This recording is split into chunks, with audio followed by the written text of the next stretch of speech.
ನಿತ್ಯ ಜೀವನಗೆ ಸ್ವಾಗತ. ನಮ್ಮ ಮನೆ ಹತ್ರ ಜಾತ್ರೆ ಇತ್ತು, ಸುಬ್ರಹ್ಮಣ್ಯಪುರ ಜಾತ್ರೆ. ವರ್ಷವೂ ಆಗುತ್ತೆ, ತುಂಬ ಚೆನ್ನಾಗಿರುತ್ತೆ. ಕುಮಾರ ಸೃಷ್ಟಿ ಅಂತ ಇಲ್ಲಿ ಇದು ಮಾಡಿಬಿಟ್ಟು ಅವತ್ತಿನ ದಿವಸ ಮಾಡ್ತಾರೆ. ಆದರೆ ತುಂಬ ಸಂಪ್ರದಾಯವಾಗಿ ಒಂದು ವಾರದಿಂದ ಹಿಂದೆನೇ ಹೆಣ್ಣನ್ನು ನೋಡೋದು ಮತ್ತು ಮಾತಾಡೋದು, ಆ ಥರ ಈ ನಾರ್ಮಲಿ ಮನುಷ್ಯರು ಹೇಗೆ ಮಾತುಕತೆ ಆಡಿ ಎಂಗೇಜ್ಮೆಂಟು ಈ ಥರ ಮದುವೆ ಎಲ್ಲ ಮಾಡ್ತಾರೆ, ಅದೇ ಥರ ದೇವ್ರಿಗೆ, ಸುಬ್ರಹ್ಮಣ್ಯ ಸ್ವಾಮಿಗೆ, ವಳ್ಳಿ ದೇವಿಗೆ ಅದೇ ಥರ ಮಾಡ್ತಾರೆ. ಲಾಸ್ಟ್ ದಿವಸ ಮದುವೆ ದಿವಸ ಜಾತ್ರೆ ಮತ್ತು ತೇರು ಇದೆ. ಇದು ಸ್ವಲ್ಪ ರೋಡು ಚಿಕ್ಕದೇ ಇದೆ, ಹಂಗಾಗಿ ಅಲ್ಲಿ ಟ್ರಾಫಿಕ್ಕು ಇದನ್ನು ಮಾಡಿಬಿಟ್ಟು ಈ ಥರ ಲೈಟ್ಸು, ಬೆಲೂನಲ್ಲಿ ಲೈಟ್ಸ್ ಎಲ್ಲ ತುಂಬ ಚೆನ್ನಾಗಿದೆ. ಸಾಯಂಕಾಲನಾಗೇ ಚೆನ್ನಾಗಿರುತ್ತೆ ಈ ಜಾತ್ರೆ. ಮಧ್ಯಾಹ್ನ 12:30ಇಂದ 1 ಗಂಟೆವರೆಗೂ ತೇರು ಎಳೀತಾರೆ. ಆವಾಗ ಊಟನೂ ಇರುತ್ತೆ, ಪ್ರಸಾದ. ಫಸ್ಟೆಲ್ಲ ಬಡಿಸಿ ಕೂರಿಸ್ಬಿಟ್ಟು ಅಲ್ಲಿ ಒಂದು 2-3 ಗಾರ್ಮೆಂಟ್ಸ್ ಇದೆ. ಸಟ್ಟಿ ಮಿಲ್ ಅವ್ರದ್ದು ಓನರೇ ಅವರು, ಹಂಗಾಗಿ ತುಂಬ ಇದಾಗಿ ಮಾಡ್ತಾಯಿದ್ರು. ಇವಾಗ ಬಫೆಟ್ ಸಿಸ್ಟಮ್ ಕೊಟ್ಬಿಡ್ತಾರೆ. ಆದರೆ ತುಂಬ ಅಲ್ಲಂತೂ ಪೊಂಗಲ್ ಅಂತೂ ತುಂಬ ಚೆನ್ನಾಗಿರುತ್ತೆ. ನಾನೊಂದು 2 ಸತಿ ಊಟ ಮಾಡಿದ್ದೀನಿ. ನನಗಿವಾಗೂ ಇಷ್ಟ. ಆದರೆ ಮಧ್ಯಾಹ್ನಾಗ ಜನ ನುಗ್ಗಲು. ಫಸ್ಟಂತೂ ಸ್ವಲ್ಪ ಜನಸಂಖ್ಯೆ ಕಡಿಮೆ ಇತ್ತು, ಇವಾಗ ಸಿಕ್ಕಾಬಟ್ಟೆ ಜನಗಳು. ಹಾಗಾಗಿ ನಾವು ಸಂಜೆ ಹೋದ್ವಿ. ಈ ಥರ ನೋಡಿ ಆಟದ ಸಾಮಾನು ಮತ್ತು ಫ್ಲವರ್ಸು ತುಂಬ ವರ್ಷವೂ ಅಷ್ಟೇ ವೆರೈಟಿಯಾಗಿರುತ್ತೆ. ನೋಡಿ ಇದೆಲ್ಲ ಹೂವುಗಳು, ಇದಿಷ್ಟೂ ಹೂವುಗಳು. ಆಮೇಲೆ ಕೆಲವೊಂದೊಂದು ಆಟದ ಸಾಮಾನುಗಳು ಶೋರೂಮಲ್ಲಿ ಇಲ್ದಿರೋ ಇರೋವಂಥವು ಇಲ್ಲಿ ಜಾತ್ರೆನಲ್ಲಿ ಸಿಗ್ತವೆ. ಸಂಜೆ ಟೈಮೇ ತುಂಬ ಜನ ಇರ್ತಾರೆ. ಬೆಳಗ್ಗೆ ಕೆಲವರು ತೇರು ಎಳೆಯೋದಕ್ಕೆ ಇದು ಮಾಡ್ಕೊಂಡಿರೋರು ಬರೀ ಪ್ರಸಾದ ಅಷ್ಟೇ ತಗೊಂಡು ಹೊರಟೋಗ್ತಾರೆ. ಸಂಜೆನೇ ತುಂಬ ಜನ ಬರೋದು ಜಾತ್ರೆಗೆ. ಪಾಪ ಇವರೆಲ್ಲ ಹಿಂದಿನ ದಿವಸ ನೋಡಿ ಎಷ್ಟು ಚೆನ್ನಾಗಿದೆ ಹೂವುಗಳು, ಲೈಟ್ಗಳು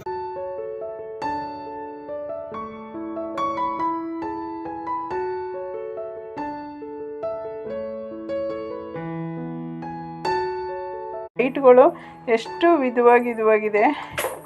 ರಂಗೋಲೆ ಬಿಡೋದು, ಮೆಸ್ಸಿದು ಮತ್ತು ಫ್ಲವರ್ಸು ಒಂದು 2-3 ಕಡೆ ತುಂಬ ಚೆನ್ನಾಗಿದೆ. ಈ ಸತಂತೂ ತುಂಬಾ ಚೆನ್ನಾಗಿ ಬಂದಿತ್ತು, ವಿಧವಾಗಿ ಬಂದಿತ್ತು. ಇದನ್ನು ಸ್ವಲ್ಪ ಬೇಗ ಹೋಗಿದೆ, ಚೆನ್ನಾಗಿತ್ತು ಅನ್ನಿಸ್ತು ನನಗೆ. ಒಂದು ಕಡೆಯಿಂದ ನೋಡ್ಕೋಗೋಷ್ಟರಲ್ಲೇ ಟೈಮ್ ಆಗಿಬಿಡುತ್ತೆ.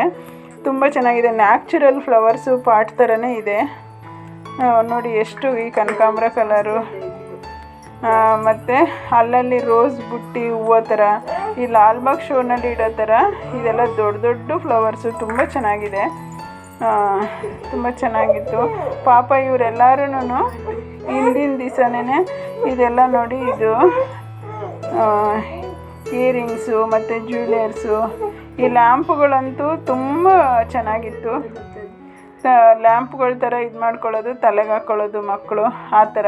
ಕಿವಿಗೆಲ್ಲರೂ ಜನಗಳು ತಲೆಗೆ ಬಟ್ಟೆ ಕಟ್ಕೊಂಡು ಅಷ್ಟೊತ್ತಲ್ಲಿ ಬಂದಿದ್ದಾರೆ. ಸಾಮಾನ್ಯವಾಗಿ ನಾನು ನೋಡ್ತೀನಿ, ತುಂಬ ಒಂದು 25 ವರ್ಷದಿಂದನೂ ನೈಟೇ ತುಂಬ ಜಾಸ್ತಿ ಇಲ್ಲಿ ಜಾತ್ರೆ. ಮತ್ತು ಈ ಲಾಟ್ರಿ ಇಟ್ಕೊಂಡು ಅಲ್ಲೇ ಡ್ರಾ ಆಗುತ್ತೆ ಅಂತ ಅಂದ್ಬಿಟ್ಟು ಪಾಪ ಈ ಅಮ್ಮ ಇಟ್ಕೊಂಡು ಇದು ಮಾಡ್ತಾಯಿದ್ರು. ಅದೇನೋ ಆಗುತ್ತೋ ಬಿಡುತ್ತೋ ಗೊತ್ತಿಲ್ಲ. ಪಾಪ ಇವರೆಲ್ಲ ಹಿಂದಿನ ದಿವಸನೇ 3 ದಿನ ಮುಂಚೆ ಅಂತ ಜಾಗ ಇಟ್ಕೊಳ್ತಾರೆ.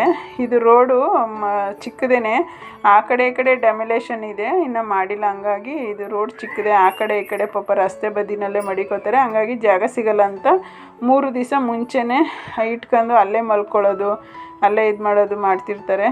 ಒಂದೊಂದು ಸತಿ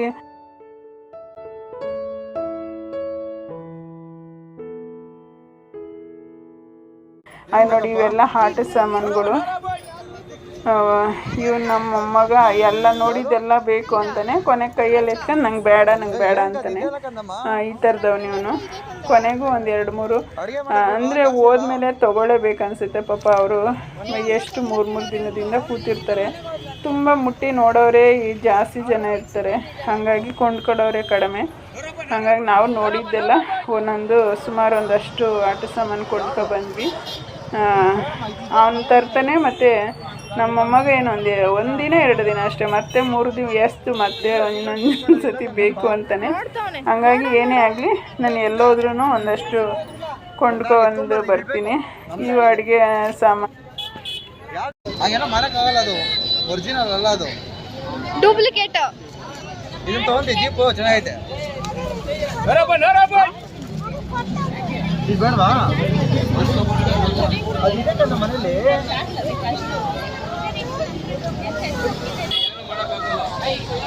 ಅದೇ ಸಾಮಾನು ಜ್ಯುವೆಲರ್ಸ್ ಇದು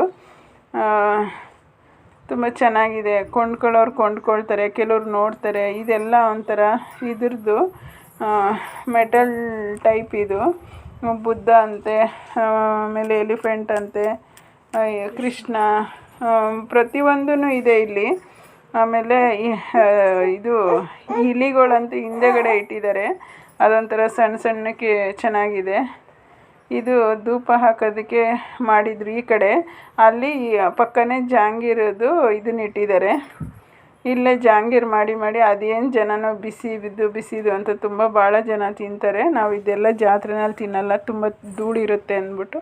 ಅಲ್ಲಿ ಧೂಳು ತುಂಬಾ ಇರುತ್ತೆ ಮಾತ್ರ. ತುಂಬ ಜನ ತಿನ್ನೋರಿದ್ದಾರೆ. ಅವ್ರವ್ರ ಟೇಸ್ಟ್ ಅದು, ಏನು ಮಾಡೋಕ್ಕಾಗಲ್ಲ. ಎಷ್ಟು ಸ್ಪೀಡಾಗಿ ಮಾಡ್ತಾರೆ ನೋಡಿ ಅಯ್ಯಪ್ಪ. ಒಂದೇ ಸಮ ಅಷ್ಟು ಮಾಡ್ತಾರೆ, ಒಂದು 5 ನಿಮಿಷದಲ್ಲೇ ಖಾಲಿ ಆಗುತ್ತೆ. ಆ ಥರ ಇದೆ. ಇನ್ನು ಏನೋ ವಿಧವಾದ ತಿಂಡಿಗಳು ಕೆಲವೊಂದೊಂದು ಜಾತ್ರೆಯಲ್ಲಿ ಚೆನ್ನಾಗಿ ಸಿಗ್ತವೆ. ಆದರೆ ಧೂಳು ಅಂತ ಒಂದು ಕಡೆ ಹೆದರಿಕೆ ಆಗುತ್ತೆ, ಒಂದು ಕಡೆ ತಿನ್ನಬೇಕು ಅನಿಸುತ್ತೆ. ಅವ್ರ ಪಾಪ ಮಾಡಿ ಗ್ಲಾಸ್ ಬಾಕ್ಸಲ್ಲಿ ಇಟ್ಟು ಹಂಗೆ ಕೆಲವರೆಲ್ಲ ಬಿಸಿದನ್ನು ಕೊಡ್ರಿ ಅಂತ ಇಷ್ಟಪಟ್ಕೊಂಡು ತಿಂತಾರೆ.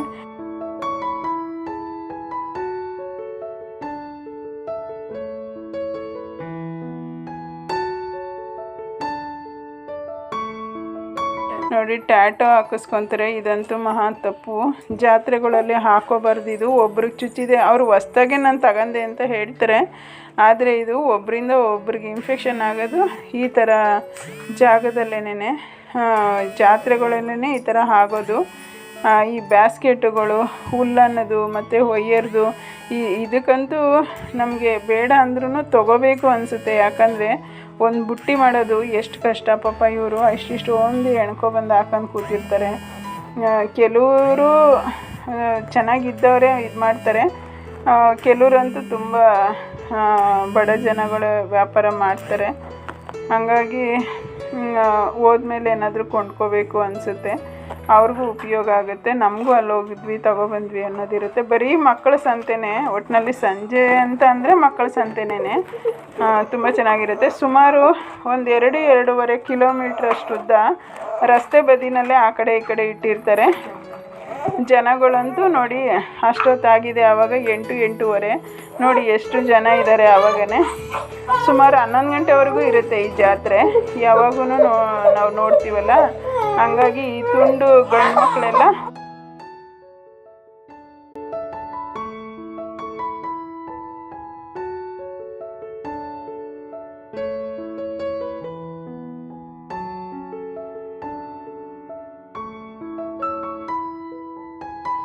ಆದಷ್ಟು ಈ ಗಂಡು ಮಕ್ಕಳು ಜಾಸ್ತಿ ಹೋಗ್ತಾರೆ ಅಷ್ಟೊತ್ತಲ್ಲಿ. ಜಾಸ್ತಿ ಜನ, ತುಂಬ ಜನ ಇರ್ತಾರೆ. ಈ ತಿಂಡಿಗಳು, ಕಳೆಪುರಿ, ಸಾಮಾನ್ಯವಾಗಿ ಜಾತ್ರೆಗೆ ಹೋದವರೆಲ್ಲ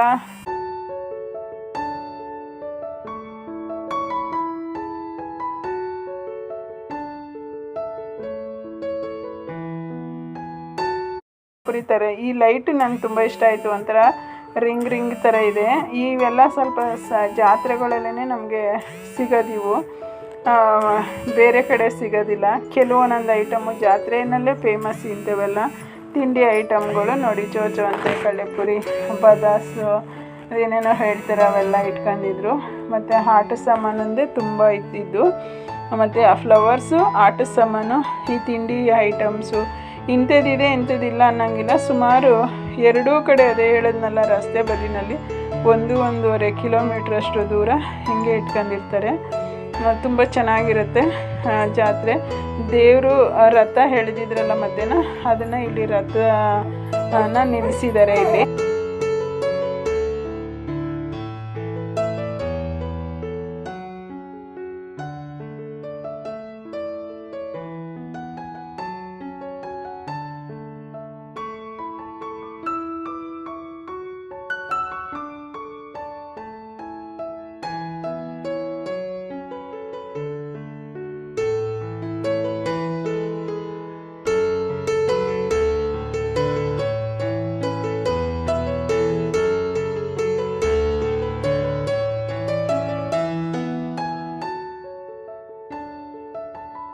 ಇದು ಫುಲ್ಲು ದೇವಸ್ಥಾನ. ಇದು ಸುಬ್ರಹ್ಮಣ್ಯ ಸ್ವಾಮಿ ದೇವಸ್ಥಾನ ನೋಡಿ. ಅಷ್ಟೇ, ಇದು ಜನ ಇರೋದೆಲ್ಲ ರಸ್ತೆ.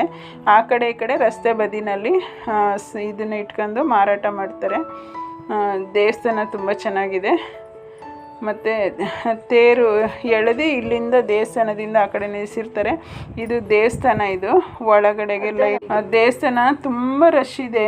ಅಷ್ಟೊತ್ತಲ್ಲೂ ಅಷ್ಟೇ ತುಂಬ ಇದೆ ದೇವಸ್ಥಾನ. ಸುಬ್ರಹ್ಮಣ್ಯ ಸ್ವಾಮಿ ದೇವಸ್ಥಾನ ಇದು. ಈ ಕಡೆ ಲಕ್ಷ್ಮೀನಾರಾಯಣ ಇದ್ದಾನೆ, ಈ ಕಡೆ ಗಣೇಶ ಇದ್ದಾನೆ, ಮಧ್ಯದಲ್ಲಿ ಸುಬ್ರಹ್ಮಣ್ಯ ಸ್ವಾಮಿ ಅವರಿಬ್ಬರು ಹೆಂಡಂತಿದ್ದಾರೆ.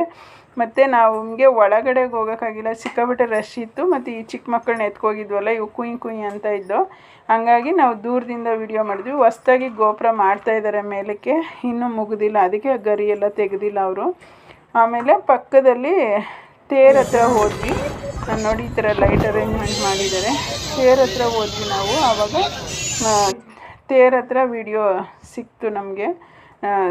ದೇವರು ಇದನ್ನೇ ಏನು ನೋಡಿದೆ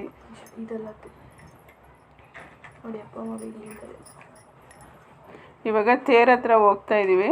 ತೇರ ಹತ್ರನೇ ಇದಕ್ಕೂ ಅದಕ್ಕೂ ಸ್ವಲ್ಪ ದೂರ ಇರಿಸಿದ್ದಾರೆ. ಯಾಕಂದರೆ ರಸ್ತೆ ಚಿಕ್ಕದಿರೋದ್ರಿಂದ ಅಲ್ಲೇ ತೇರು ನಿಲ್ಸೋಕ್ಕಾಗಲ್ಲ ಅಂತ. ಪಕ್ಕದಲ್ಲಿ ಒಂದು ಮೈದಾನ ಇದೆ, ಖಾಲಿ ಸೈಟು. ಅಲ್ಲಿಗೆ ನನ್ನ ಮಗ ಮೊಮ್ಮಗ ತೇರು ನೋಡೋದಕ್ಕೂ ಲೈಟ್ಗಳೇ ತುಂಬ ಒಂದೊಂದು ಕಡೆ ಒಂದೊಂದು ಥರ ವಿಭಿನ್ನವಾಗಿತ್ತು ಲೈಟ್ಗಳು. ಇಲ್ಲೆಲ್ಲ ಹುಡ್ದು ಈ ಬಟರ್ಫ್ಲೈ ಅಂತೆ, ಹಾರ್ಟ್ ಅಂತೆ, ಇದೇನೇನೋ ಹುಡ್ದೆ. ಇದು ಗಂಧದ್ದಂತೆ, ಗಂಧದ ಮರದ್ದಂತೆ ನೋಡಿ. ಇದು ಸುಬ್ರಹ್ಮಣ್ಯ ಸ್ವಾಮಿ ತೇರು. ಬೆಳಗ್ಗೆ ಇದನ್ನೇ ಎಳೆದಿರೋದು. ಇವಾಗ ಇಲ್ಲಿ ನಿಲ್ಲಿಸಿದ್ದಾರೆ. ಸುತ್ತ ಯಾರಾದರೂ ನಮಸ್ಕಾರ ಹಾಕೊಂಡು ದೇವರಿಗೆ ಕಾಯಿ ಹೊಡ್ಕೊಂಡು ಬರ್ಬೋದು. ಇವಾಗೂ ಇದು ಬಾಳೆಹಣ್ಣು, ಜವನ, ಮೆಣಸು ಎಲ್ಲ ಏನೇನೋ ಎರ್ಚ್ತಾರಲ್ಲ, ಅದನ್ನೆಲ್ಲ ಇವಾಗೂ ಎರ್ಚ್ತಾಯಿದ್ರು ನೈಟು. ಇನ್ನು 2-3 ದಿವಸ ಇದೇ ಥರ ಏನೇನೋ ದೇವಸ್ಥಾನದಲ್ಲಿ ಫಂಕ್ಷನ್ಗಳು ಇರ್ತವೆ. ತುಂಬ ಚೆನ್ನಾಗಿ ಇತ್ತು ಜಾತ್ರೆ, ತುಂಬ ಚೆನ್ನಾಗಿತ್ತು. ಈ ಸುಬ್ರಹ್ಮಣ್ಯ ಸ್ವಾಮಿ ಎಲ್ಲರಿಗೂ ಈ ಸತಿ ಆದ್ರೂ ಒಳ್ಳೆ ಮಳೆ ಬೆಳೆಯಾಗಿ ಎಲ್ಲರಿಗೂ ಆಯಸ್ಸು ಆರೋಗ್ಯ ಚೆನ್ನಾಗಿ ಕೊಡಲಿ ಅಂತ ನಾನು ಅಂದ್ಕೊಳ್ತೀನಿ. ವಿಡಿಯೋ ನೋಡಿದ್ದಕ್ಕೆ ಧನ್ಯವಾದಗಳು ಸ್ನೇಹಿತರೆ.